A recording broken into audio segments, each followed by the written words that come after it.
З часу рэзананснай аварыі, якая здарылася ў цэнтры Гомеля, мінуў роўна тыдзень. Нагадаю, што 12 кастрычніка ўвечары малады чалавек рухаўся на вялікай хуткасці на сваім персанальным аўтамабілі і не даў рады кіраванню. У выніку яго аўтамабіль вынесла на тратуар каля народнага рэстарана «Бацькі». Кіроўца загінуў на месцы, а яго чорны БМВ літаральна расплюшчыла. Акрамя гэтага аўтамабіль зачапіў некалькі жанчын-педагогаў, якія выходзілі з гэтага рэстарана. Адна з іх загінула на месцы, іншыя атрымалі траўмы. У інтэрнэце адразу ж пачалося вельмі бурлівае абмеркаванне як прычын таго, чаму ў паўмільённым горадзе ў яго цэнтры досыць часта маладыя людзі ладзяць літаральна гонкі на сваіх аўтамабілях. Гучалі таксама і разнастайныя прапановы, як зрабіць так, каб падобныя аварыі і інцыдэнты больш не здараліся. І сёння я хацеў бы засяродзіцца менавіта на разглядзе ўсіх гэтых прычын і прапаноў, на іх аналітыцы. Часцей за ўсё гомельцы называлі прычынай нумар 1 тое, што цэнтр Гомеля фактычна пераўтварылі ў аўтабан. І на першы погляд з гэтым сапраўды складана не пагадзіцца. Для большасці гомельцаў відавочна, што за апошнія гады, калі ў нас і рабіліся нейкія рэканструкцыі вуліц, будаўніцтва новых аб'ектаў, то большасць гэтых зменаў былі накіраваныя на камфорт і бяспеку аўтамабілістаў, а пешаходах і іншых удзельніках гарадской мабільнасці думалі ў апошнюю чаргу. З іншага боку, вуліцу Савецкую, а менавіта яе галоўную частку ад плошчы Леніна да плошчы Вызвалення фактычна не акраналі. Хаця такія планы нават былі, задумываліся пашырыць вуліцу і зрабіць там тратуары такой жа шырыні, як зрабілі пасля рэканструкцыі вуліцы Кірава. Але вялікіх зменаў на вуліцы Савецкай у гэтым месцы ўсё ж не адбылося, таму гэта наўрад ці магло паслужыць істотным фактарам, які прывёў да гэтай трагедыі. Вельмі шмат крытыкі дасталося і так званай зялёнай хвалі. Гэта такая сістэма абмер, калі зялёнае святло на светлафорах па чарзе ўключаецца на кожным наступным перакрыжаванні, і такім чынам аўтамабілі могуць рухацца бесперашкодна.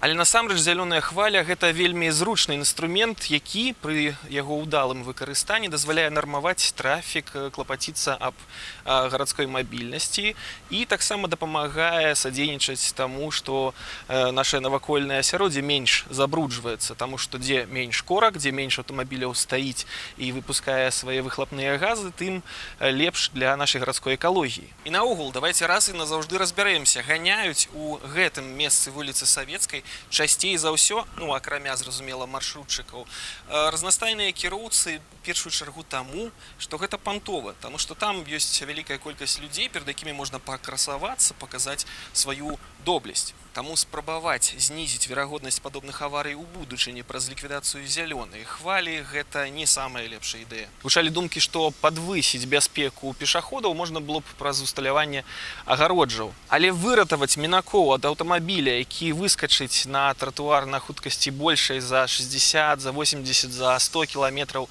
на тратуар можа толькі агароджа, которую выкарыстоўваюць на шашы. А ў нашым горадзе, калі усталёўваюцца агароджы, то больш для нейкіх дэкаратыўных мэтаў, гэта такія агароджы, на которых і гарадскія ўлады могуць вельмі добра засвоіць бюджэт.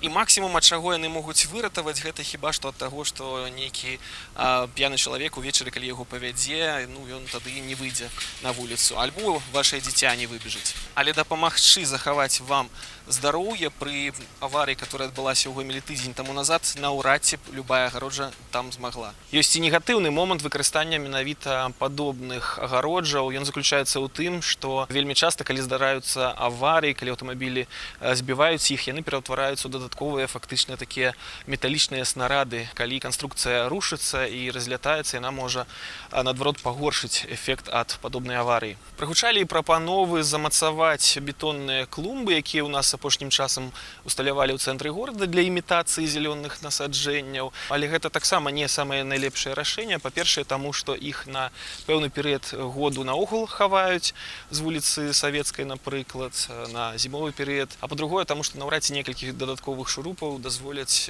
зрабіць іх больш устойлівымі. Дарэчы, дрэвы. Некаторыя каментатары казалі, што менавіта дрэвы маглі б пасадзейнічаць таму, што аўтамабіль бы не вылецеў на тратуар і спыніўся. Але для ўсіх ўсіх відавочна, што за апошнія гады на вуліцы Савецкай у цэнтры нашага горада збольшага займаюцца імітацыяй зялёных насаджэнняў, выстаўляюць гэткія фэйкі замест высадкі рэальных дрэваў. Ну і на тое, каб гэтыя дрэвы выраслі, сталі сапраўды магутнымі і змаглі б спыніць нейкі аўтамабіль, спатрэбіцца годы, рэгулярны нагляд. Усяго гэтага на дадзены момант у нас няма і пакуль што, на жаль, не прадбачыцца. Гэтае здарэнне актуалізавала і яшчэ адну праблему, звязаную з развіццём гарадской інфраструктуры ў Гомелі, а менавіта ўсталяванне верандаў на цёплы перыяд года каля установаў харчавання ў горадзе. І можна сказаць, што досыць сімвалічна тое, што аварыя адбылася менавіта каля рэстарана «Бацькі», чыя летняя веранда досыць шырокая і такім чынам звужае шырыню тратуара і ускладняе праход у гэтым месцы як пешаходаў, так і раварыстаў і іншых удзельнікаў руху. Гэтую праблему можна было б трохі інакш вырашыць, а менавіта дастасоўваць шырыню гэтых верандаў у кожным асобным выпадку, глядзець, на якой вуліцы якую шырыню лепш за ўсё пакінуць. І, канешне, каля канкрэтнай рэстарацыі «Бацькі» шырыня веранды, як мне здаецца, знато шырокая. Што будзе далей у звязку з гэтай гісторыяй, пакажа час. Вельмі не хацелася б, каб гомельскія ўлады абралі нейкія вельмі хуткія і знешне эфектныя рашэнні замест сапраўднага аналіза таго, што сапраўды можа дапамагчы прадухіліць падобных ліхачоў ад таго, каб яны ганялі па цэнтры нашага горада. Мне здаецца, што ўсё ж такі пачнуць усталёўваць агароджы, таму што практыка агараджальніцтва ў нас за апошнія гады набыла вялікія памеры, чаму я ўжо тлумачыў. І тлумачыў тое, чаму гэта наўрад ці дапаможа, а толькі наадварот можа пасадзейнічаць траўмам пры аварыях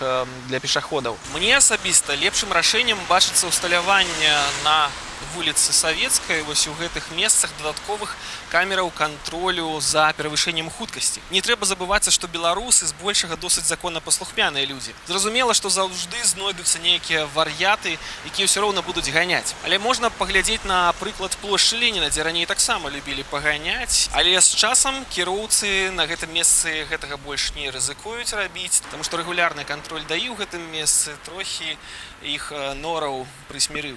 З гэтага рашэння можна было б пачаць, яно б дала досыць хуткі і сувымерны вынік. Можна было пайсці і далей. Напрыклад, у Бураці, гэта знаходзіцца ў Расійскай Федэрацыі, у горадзе Улан-Удэ, які фактычна супастаўны па колькасці насельніцтва з Гомелем, усталяваная разгалінаваная сістэма камер, якая дазваляе не проста зафіксаваць перавышэнне хуткасці ў канкрэтным месцы, а дазваляе яшчэ адсачыць сярэднюю хуткасць аўтамабіля ад адной камеры да іншай. Такім чынам гэта прыводзіць да таго, што у тых, хто любіць паганяць, не застаецца больш шансаў. Нават калі яны запаволіліся перад камерай, а потым гналі больш за дазволенае, гэта сістэма дазволіць вылічыць. Яшчэ адно магчымае рашэнне, якое, в прынцыпе, звязанае з дадзеным інцыдэнтам у Гомелі, гэта тое, што ў Беларусі даўно наспеў час знізіць максімальна дазволеную хуткасць руху на аўтатранспарце ў гарадах з 60 да 50 км ў гадзіну. Як гэта зараз і адбываецца і дзейнічае ў большасці развітых краін свету. Бо там, дзе дазволена 60, кіроўца лёгка яшчэ накіне зверху дзесятку, і ў выніку аварый, которые адбываюцца на падобнай хуткасці, ўжо не кажучы пра тыя, якія адбываюцца з удзелам тых, хто любіць сапраўды паганяць і больш за 100 км часам ганяе, ўсё гэта ў выніку прыводзіць да таго, што шансы выжыць у падобных аварыях фактычна роўныя нулю. І шансы, што гэтыя змены адбудуцца і ў Беларусі, досыць верагодныя, аб гэтым ужо кажа нават нашая ДАІ. Ну і, канешне, пры развіцці нашых гарадоў даўно варта змяняць прыярытэты транспартнай мабільнасці, бо зараз у нас трохі няправільная піраміда, калі аснову ўсяго складае аўтатранспарт, усё робіцца для яго, а пра пешаходаў, раварыстаў і іншых удзельнікаў гарадской мабільнасці думаюць у апошнюю чаргу. Ну а ў нашых сілах зараз цікавіцца тым, што адбываецца ў нашых гарадах, спрабаваць аналізаваць як прычыны падобных аварый і інцыдэнтаў, так і магчымыя шляхі рашэння. Не паддавацца і не верыць адразу вельмі лёгкім, такім кіткім шляхам рашэння. Важна быць таксама грамадскі актыўным, не быць абыякавым, падпісваць разнастайныя петыцыі, і варта адзначыць, што менавіта зараз яшчэ застаецца некалькі дзён да сканчэння збору подпісаў за ўсталяванне якраз такі камеры кантролю перавышэння хуткасці на гэтым кавалку вуліцы Савецкай. Таму не будзьце абыякавымі, пакіньце кіньце подпіс, пасылка знаходзіцца у апісанні под гэтым відэа. Ну і таксама буду чакаць вашыя каментары, магчыма, я ў чымсьці памыліўся, магчыма, у вас ёсць свае яшчэ аргументы, пакідайце каментары, подписывайтеся на канал, будзем на сувязі.